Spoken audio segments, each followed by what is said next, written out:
பார்க்கலாம். ஃபஸ்ட்டு வந்து 1ல் ஒரு கேண்டில் மாதிரி வரைஞ்சிருக்கும். நெக்ஸ்ட்டு 2 ஒரு வாத்து மாதிரி வரைஞ்சிருக்கும். நெக்ஸ்ட்டு 3 ஒரு ஃப்ளாரு. நெக்ஸ்ட்டு 4 ஒரு எடுத்து இது வந்து ஒரு ஷிப்பு மாதிரி ஒரு கப்பல் மாதிரி வரைஞ்சிருக்கும். நெக்ஸ்ட்டு 5 வந்து ஒரு ஹென் மாதிரி வரைஞ்சிருக்கும், பேர்ட் மாதிரி. 6 வந்து ஒரு ரேபிட் வரைஞ்சிருக்கும். 7 வந்து ஒரு ஐஸ்கிரீம் வரைஞ்சிருக்கும். 8 வந்து ஒரு குட்டி ஒரு பஞ்சு மாதிரி ஒன்று வரைஞ்சிருக்கும், ஒரு குட்டி பொம்மை மாதிரி.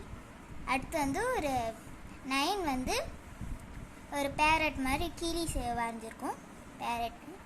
அடுத்து வந்து 10ல் வந்து ஒரு வீடு வரைஞ்சிருக்கும். ஓகே பாய் ஃப்ரெண்ட்ஸ், உங்களுக்கு இந்த ட்ராயிங்ஸ் உங்களுக்கு இந்த வீடியோவில் பிடிக்கும்னு நினைக்கிறேன். உங்களுக்கு இந்த வீடியோ பிடிச்சிருந்துச்சுன்னா லைக் பண்ணுங்கள், ஷேர் பண்ணுங்கள், சப்ஸ்கிரைப் பண்ணுங்கள். பாய்.